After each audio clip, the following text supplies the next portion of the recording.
Okay, we're going to go ahead and get started.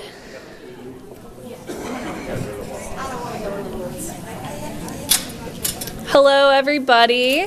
Thank you for braving the cold to come out today. Good morning. My name is Allison Brown, and I'm the Restoration Outreach Coordinator here at Missouri Botanical Garden.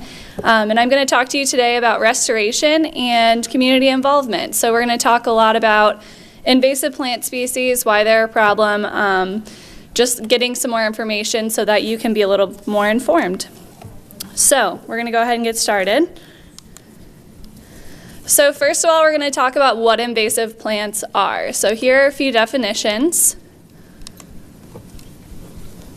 So basically, at its core, an invasive plant species is one that causes economic and environmental harm. These species that are truly invasive are capable of degrading large areas of natural land with devastating consequences. So this is just a couple different definitions that I found. Some of these are on our website. So whenever we talk about invasive plant species, you often hear a lot of different terms, and it's hard to know which term is the right one when you're talking about invasive plants. So these are some examples of things that I found on the web that give a lot of different terms you can see. We've got exotic over here, weed, invasive exotic. Some of these are just different terms that you may hear interchangeably. But we're going to define those because they're really not meant to be interchangeable. And it's good when we're talking about these that we are using the right terminology so we're all on the same page. So first, an exotic species is one that does not naturally occur in our region, that has been transported either on purpose or by accident by humans most of the time. And it allows those species to cross a border they normally wouldn't be able to cross naturally. Next is weed. That's just a plant that's growing someplace it wasn't supposed to. We just talked about invasive plant species, one that's not native and has detrimental effects on our economy, environment, human health. An opportunistic native plant is something that's native to our region, but really just takes advantage of those soil disturbances. So some good examples of these would be like a box elder or like an eastern red cedar. These are trees that are native to Missouri, but whenever there's a soil disturbance, they really take over those areas, and they can outcompete other native plants. However, they're not technically invasive because they're native to our region. Next, we have naturalized species. This is a non-native or exotic plant that was brought here, but doesn't need human help to reproduce. So we'll get into this a little bit later, but basically not all exotic plants are invasive, and that's kind of what that means. And then a noxious weed is more of a, it's like a term that's used in government. So it's something that is illegal essentially to bring in. So there's a big list of these, but it more refers to agricultural uses. So as I said, not all exotic plants are invasive. So we have a lot of exotic plants here that are not causing any problems. And most of them never escape cultivation, but the ones that do are the ones that really wreak havoc on our areas. So a very small percentage of naturalized species are actually invasive. So now we're just going to look through some, question there in the back? Yes, you used the term soil disturbance. Yes. I will get to that in just a little bit, but essentially it's just whenever either plants are pulled out of the ground, that creates a hole essentially in the soil, or if you think about heavy machinery, like when roads are being mowed, those heavy machines are able to uproot some of those vegetation and then create a disturbance in the soil. So we'll get to that in a second, though. So we're going to go through some of the most common invasive plants in Missouri. I'm not going to really dig too deep into each species, but I just wanted you to be aware because some of these are very common in our landscape, so it's good to be able to identify them so that we can choose other native plants instead. So first we have bush honeysuckle, autumn olive, multiflora rose. Burning bush is one that's very common in landscaping. Garlic mustard, Glossy buckthorn, this one is more common in northeast United States. Japanese barberry, European privet. Japanese honeysuckle is similar to our common bush honeysuckle, but it grows on a vine rather than kind of in a shrub form. And then we have winter creeper, Japanese stiltgrass. Calorie pear is one that I'm sure a lot of you are aware of. It's a pretty common used city tree. I won't get too into this either, but there's a lot of reasons we shouldn't be planting those. The mimosa tree is another top offender of trees that are common in landscaping, and then tree of heaven is another one too. So this is not a comprehensive list. This is just the ones that I see most common, the ones that are some of the worst in Missouri. So why are invasive plants a problem, and how do they affect me? A lot of people think that they're just occurring in natural areas and that's not going to have a huge effect on me. So this is just a sign that I found online. This is essentially what we're trying to do in some of our natural areas here. But this says that this site is taking out some of the invasive trees, and then they'll go in and they will replant with native seeds and continue to manage that over the course of the next few years. So we're going to talk about a couple different things. So why are invasive plants a problem? They have a huge effect on reduced biodiversity. They affect our economy. They pose a threat to our human health in some cases. And of course, the rate of decline they cause to recreational and natural areas. So some of you may recognize this picture. This is out at Shaw Nature Reserve. You can see in this understory here, a lot of the trees at the top have already lost their leaves, and then you can see these green shrubs underneath. All of that is bush honeysuckle, and so right now is actually a great time to be able to identify it. As all the other trees are losing their leaves, bush honeysuckle stays green the longest. So this area has been restored at Shaw Nature Reserve, so if you ever are out there, make sure you take a look at it. But this is just kind of a visual of you so that you can see what that really looks like in a natural area. So we're going to talk kind of about the ecological consequences of the invasion of bush honeysuckle. So as I mentioned, it's one of the first plants to leaf out in the spring, and it's the last to drop their leaves in the fall. It's also alleliopathic, which means that it releases a chemical compound through its roots. And it actually influences other plants, and it can have an effect on germination, growth, survival, and reproduction of other plants around it. So not only is it outcompeting by shading out the other plants, it's also having an effect on the soil that those plants are trying to grow in. So as a result, the native plant diversity is reduced in these woodlands by bush honeysuckle. Also, it can outcompete the native plants, which some of our wildlife depend on. For example, we all know about the monarchs, and so if there's not milkweed for those monarchs to feed on, then they're not going to be able to survive either. Lastly, the decomposing leaves of bush honeysuckle can actually change the water quality, and in places where we have a lot of amphibians, tadpole survival is extremely decreased by honeysuckle infestations. It's also very disease resistant, so it's just kind of a catch-all for all of these different problems that the native plants face, so it's able to outcompete everything else. Okay, so now we're going to talk about the economic impact that invasive plants play in our economy. So most invasive plants, as we discussed, depend on some kind of disturbance to get established in our forests. Forest management activities such as timber harvesting create opportunities for these invasive plants to become established in our natural areas. Invasive plants that are present in small numbers in these areas tend to explode after timber harvesting. As you can see, they're taking out all these trees, and as they're doing that, they're creating disturbance in the soil for those seeds of those invasive plants to really get in the soil and reproduce. So also, loggers and foresters are relying on our oaks and hickories to regenerate and mature so that they have all of these materials to be able to sell in the future. So as these invasive plants are taking over our forest, it's going to hurt our economy because we're not going to have as many trees in the future. Also, treating these infestations can eat up the budget for a natural area, leaving little funding for different improvements and maintenance. Any questions so far? Great. So now we're going to talk about this graph here on the screen.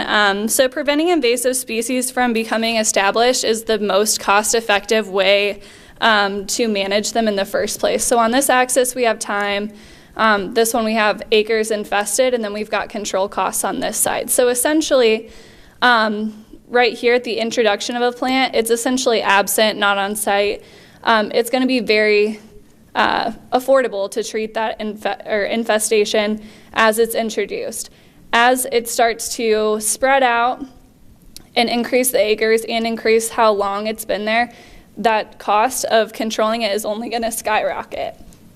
So at this point, basically we're not going to be able to eradicate the plants once they have exceeded, once they've spread to a lot of land and then they've been there for a really long time. They're already established. Eradicating them is going to be very hard or almost impossible. So we're trying to get the public awareness to come all the way down here at detection, because if you're able to get rid of the invasive plants as they're introduced, it's going to be way easier to manage them in the future. Okay, now we're going to talk about threats to human health. So Japanese barberry is another one that you probably have seen in landscaping before. It's got this like crimson color. It has some thorns in it, but it's been escaping to natural areas for a long time. So it was brought to this country. It's an attractive, hardy plant that requires little maintenance, so it's easy to put in your landscaping and forget about it and not have to maintain it over a long period of time. It's also deer resistant, which can be an issue in a lot of places. People want to plant hardy native plants, but then the deer come by and eat them, and it kind of defeats the purpose for some people as far as aesthetics go for landscaping. So for years, this was considered to be a positive addition to our landscaping, and it was actually introduced in 1875, but it wasn't considered a problem until the 1980s. So we're kind of just now realizing the harm that this plant can have. It's now found in over 31 states, so that's how far it's spread. So there was a study that was done in Connecticut about the effects Japanese barberry has on the spread of Lyme disease. So the study showed that the presence of ticks carrying the Lyme disease and the barberry infestation went hand in hand. So they found 120 infected ticks where barberry isn't contained or managed. They only found 40 ticks where it is contained and only 10 ticks where there's no barberry present. So you can see the correlation between having barberry and having ticks with Lyme disease.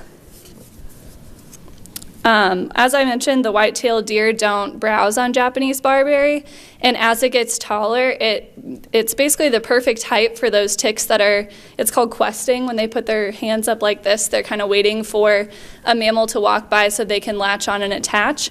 And so Japanese barberry are the perfect height once they're mature for those ticks to rest on there and wait. So eliminating Japanese barberry will decrease the amount of ticks in our area and significantly reduce Lyme disease. So this study was in environmental entomology, and that's the citation if you want to look it up.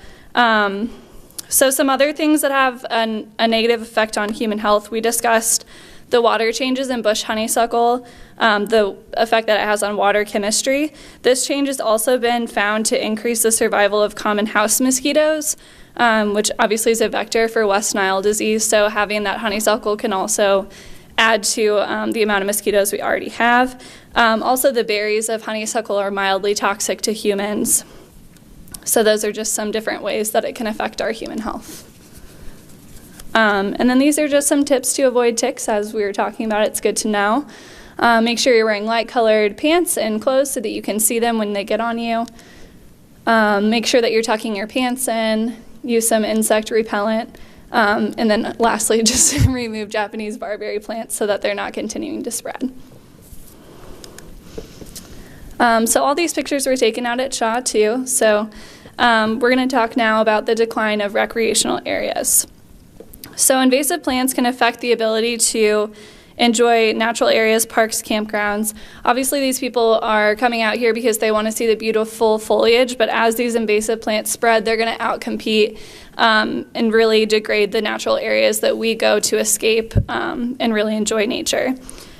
So as I mentioned earlier, obviously everything runs on money and a budget, and as these natural areas are being degraded, we have to spend more and more resources, time, money, and effort to control the invasive plant species rather than using that for improving our natural areas for recreationalists. So now we're going to talk a little bit about how these invasive plants spread. So a common misconception is that, oh, well, the berries are really good for birds, right? So not quite. That's not exactly true.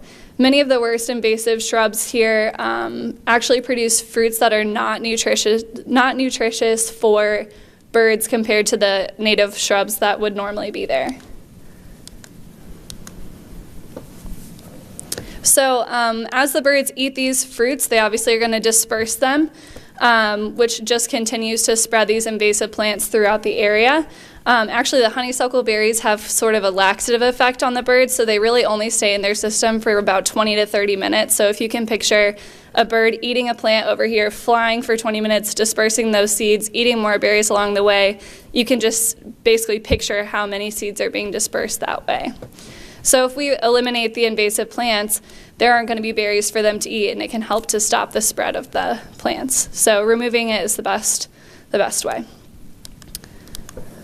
So this is just a little a good way to think about it. Basically, bush honeysuckle is junk food for birds. It's like the grocery store and the farmer's market have been replaced with McDonald's everywhere. So instead of being able to go and buy healthy food, they don't have that opportunity anymore, and all they can eat are things that are unhealthy. So seeds from invasive plants can stick to the bottom of your hiking boots, your clothes, your camping, hiking gear, and it's the rate and risk, invasive plant introductions have actually increased as recreationalists have used those areas more and more because we're really spreading those seeds on our boots. As your dogs are walking with you, they're getting the seeds on them and they're spreading them too.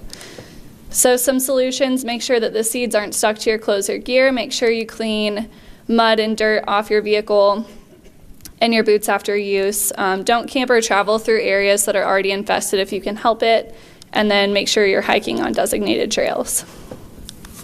So this is kind of where the soil disturbance comes into play. I'm sure we've all seen this happening along I-44 as MoDOT is mowing these areas. Those seeds are getting stuck in their mower heads, and then they transport this mower to another area and continue to spread it that way. So that's another way to think about it. And you can see these seeds stuck in the tires here. And then we're not going to get into aquatic invasive species because that's kind of a whole nother topic, but boats traveling from one place to another place, being taken out of the water and then put in a new body of water, spreads those aquatic invasives as well. So kind of the same solutions here: drive on established roads, make sure you're cleaning off your vehicle, wash your boat before you go into a lake or a river, especially when you leave a lake or a river, make sure you're washing them too. And then to reduce the amount of mowing, we can be planting native gardens instead of our turf grass, because that's going to create more wildlife, or more habitat for wildlife and more food. Okay, so now we're going to talk about some different myths and facts that are pretty common when we talk about invasive plant species. So some people think that invasive plants aren't really a concern in the Midwest, that they're only found in California and Florida. Maybe that's where we hear about them the most, but as you can see, this is a map of where bush honeysuckle has been found in the United States, so it's pretty widespread. So it's estimated that 18% of plants in national parks in the Midwest are not native species, so that kind of puts that into perspective for you.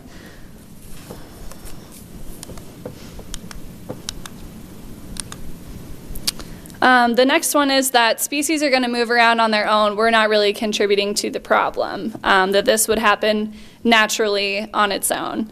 And that's simply not true. People are moving these species at a much faster rate and more often than what would happen naturally. And also we're introducing a lot more species than what would normally be introduced naturally.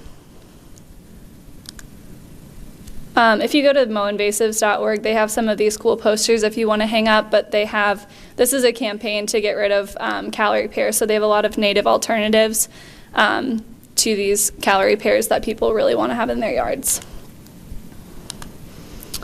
So we talked about this a little bit already. All non-native species are bad. That's not true.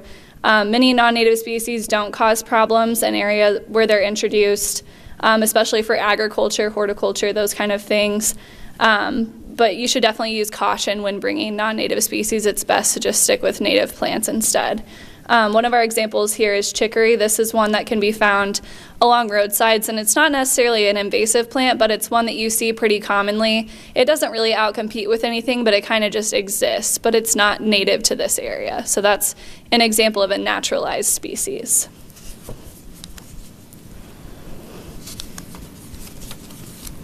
This is the one I hear most often. Well, I live in an urban area. It doesn't matter if I have invasive plant species because it's not going to be able to spread to natural areas. We've kind of already talked about how they spread, but as you're mowing your grass and the seeds are getting into the storm drains, then those are going to spread to natural areas along our riparian corridors and create problems. I kind of like this picture because this is a tree of heaven growing in concrete, so that shows you how easy these plants are able to cultivate anywhere, really. This is another one that I hear pretty often too, and the first thing I want to say is there's no 100% right way to control invasive plants. So one of the things I hear often is that cutting or hand pulling or mowing is the best way to control these invasive plants. And that's true in some cases. This is a patch of garlic mustard, and that's one of the ones that hand pulling is the best way. They don't really respond well to herbicide. It doesn't really do much to them, but pulling them out and bagging them and taking them away is the best way to remove garlic mustard. However, this is bush honeysuckle that's been mowed down, and you can see this was probably mowed the previous season, but these are all the resprouts that came back because it wasn't treated with herbicide. So if you can keep an eye on it and manage it, maybe that's the way that works best for you. But in natural areas, the main method we use is combining this cutting or mowing method with herbicide treatment to kill it from the roots so it won't reproduce and come back. So how can we get involved and make a difference? At the first slide, we had our flyer for our local honeysuckle sweeps, which happen every fall and every spring. So we just wrapped up. We actually have one more honeysuckle sweep left this Saturday at Rhodes Park in Ladue. But you can participate in local honeysuckle sweeps to remove honeysuckle. Learn to identify invasive plants in your area so that you can be on alert if you can see them before they start to spread and remove them. That's the best way. Volunteer to help inventory or control invasive plants, and then just make sure you're telling everyone about it, because the more people that know, the more the word is going to get out, and hopefully we can really make a difference in our area. So we're going to talk just a little bit about management steps. So the different ways, we kind of talked about this a second ago, but you can mechanically remove invasive plant species, like they're cutting it by the stem and removing it, and then you can go back and follow up with herbicide and then continuously monitor the sites for invasive plant species, because cutting it down once and walking away is not going to solve your problem. You're going to have to continue to manage those areas in the future. And this is just a warning that we have about herbicide. So we are not basically endorsing the use of herbicide, but it is one of the best ways to control invasive plants. If you're going to use it, make sure you're following the label directions and using the right protective equipment. So we're going to talk a little bit about bush honeysuckle specifically now. So you guys have probably all seen these red berries. They just started to really start to grow in our area. So right now this is what the bush honeysuckle looks like, but in the spring it gets these kind of like white and yellow flowers. It can actually grow to 20 feet tall in some areas, especially those that are not being managed. It has opposite leaves, which just means they grow in pairs right across from each other on the stem. And then if you cut or if you rip a piece of the twig off, the twig is actually hollow on the inside. So that's another way to tell. And this just talks a little bit about the control methods. Really, whatever way works best for you, that's great. We're not really telling you this is the best way to control it on your property. You can try lots of different ways and figure out the best method that works for you. And all of this can be found at our website, mobot.org/invasives. We have a lot of different management guides there. So now we're just going to watch a quick video about why you should control bush honeysuckle. Bush honeysuckle is invading our communities, our parks, our streams, even our own backyards. With a history of infesting woodlands, this imposter has a shady track record, greening up early and choking out all other vegetation, pushing out native plants and entire habitats, promoting erosion along creeks and rivers, filling our waterways with silt and soil. Bush honeysuckle is wreaking havoc on biodiversity and our environment. Enough is enough. It's time to give this invasive pest the boot, once and for all. Say yes to our natural ecology. Say no to bush honeysuckle. Great Rivers Greenway is responsible for the content of this advertising. So it's a little bit silly, but you get the picture. So this is just some of those resources I mentioned. This is a link to an MDC. I think it's called the Homeowner's Guide to Controlling Bush Honeysuckle, but that's on our website as well. And then in the back I have these pamphlets that you can all take home today. And then this is our biodiversity STL website that has some more information about the honeysuckle sweep if you're interested in learning more about that.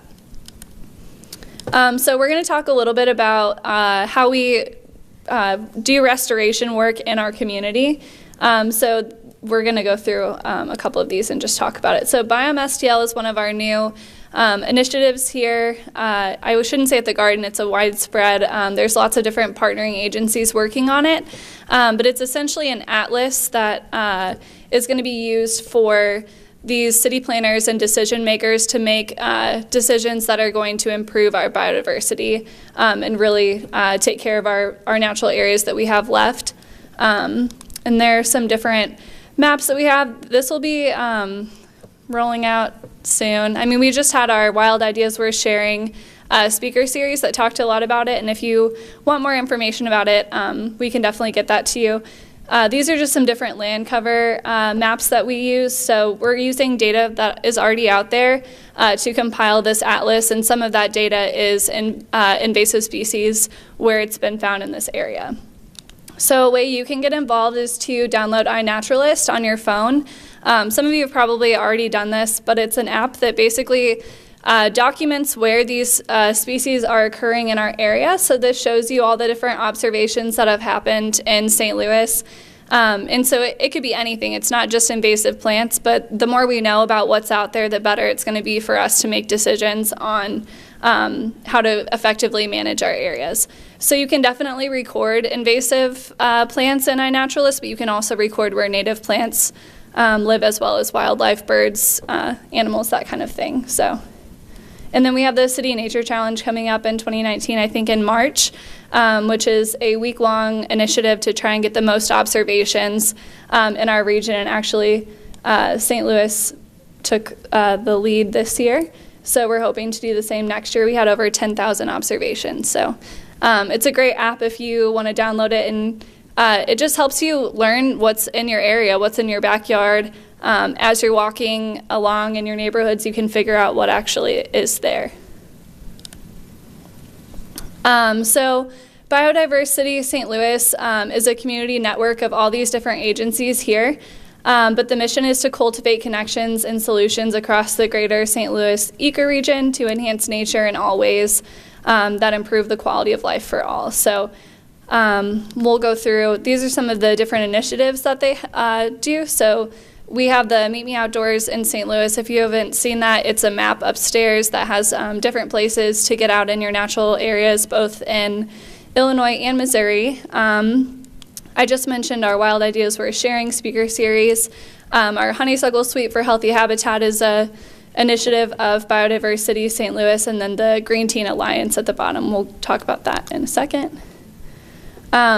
So basically the goal here is to improve our water quality, improve our human health, well-being, promote economic vitality, strengthen climate resilience, shape our neighborhoods, and support property values. So you can learn more about this at our website, biodiversitystl.org.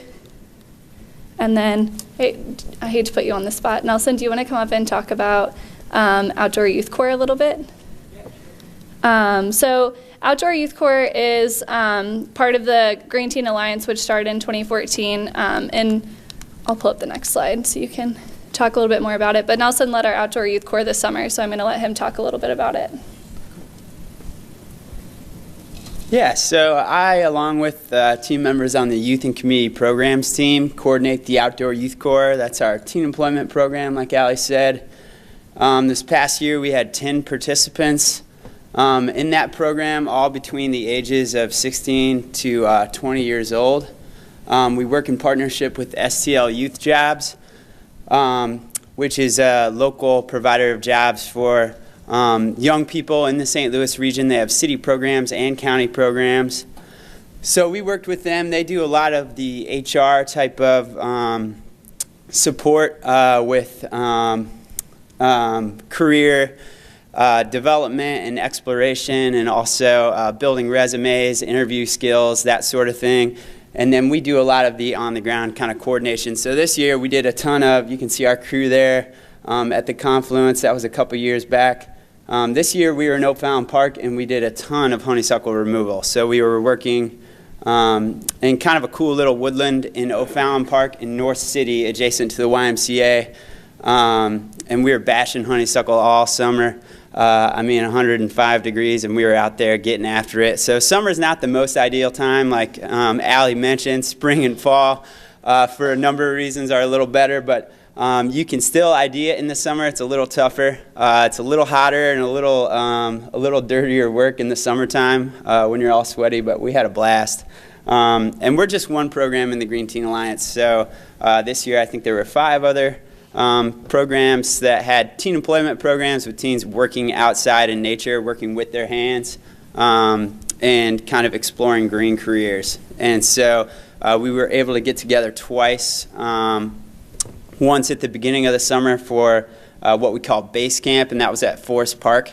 And that's kind of skill building. And then also this year we explored some issues, environmental issues, social issues related specifically to the St. Louis area, and then kind of started to think about solutions that the participants could potentially be involved in down the road professionally to help the region solve those problems, or at least head towards a solution. And then later in the season for the Green Teen Alliance, that's a summer program.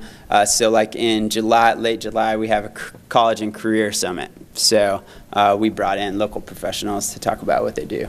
But yeah, anyway, if you have any questions, you can ask us later. It's an awesome program. Thank you. So lastly, the one we talked about was our Honeysuckle Suite for Healthy Habitat. These are some of the kind of stats that we had from the past fall sweeps. Unfortunately, not unfortunately, it's still going on, so I don't have the numbers for you yet.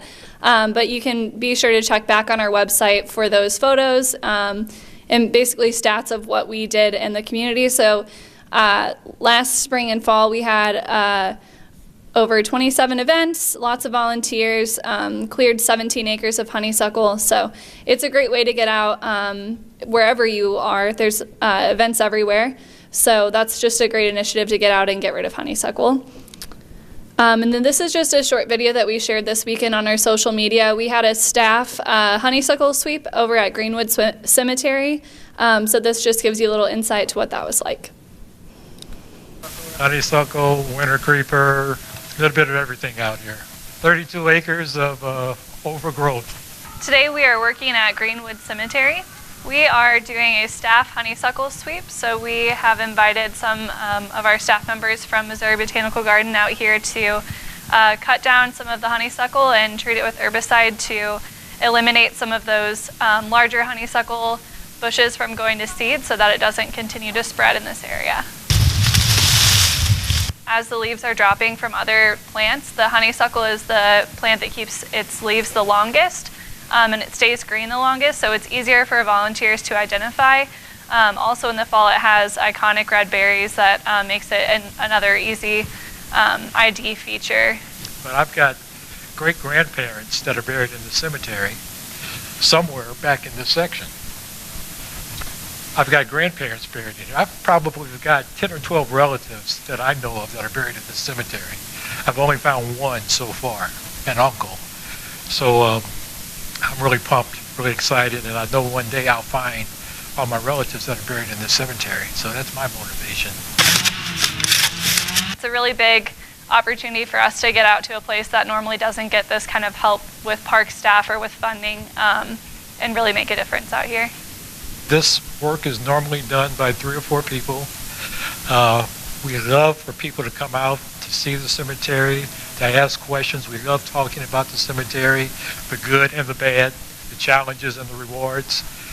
I always tell people you'll never find a more worthwhile project to get behind than Greenwood Cemetery, because it is such a special place. So it's hard to tell kind of from the video, but before Raphael started working out at Greenwood Cemetery, you couldn't see any headstones. It was 15 feet tall of brush throughout the whole cemetery. So this is one area that we've really put a lot of effort and work into helping out Raphael. So if you do get an opportunity to go out there and take a look, it's a really, really cool place. So just wrapping things up here, this is just a map of where we've had some of our honeysuckle sweep events this year. I mentioned several times throughout the presentation, you can go to biodiversitysdl.org for more information about this, and then I'd be happy to answer any questions anyone has. And also we have a sign-up sheet in the back. We send out a newsletter every once in a while that has information about speaker series, ways to volunteer, and just general info about the St. Louis area in terms of our biodiversity. So if you're interested in learning more about that, be sure to put your email on the list at the table in the back there. And we also have those honeysuckle pamphlets as well.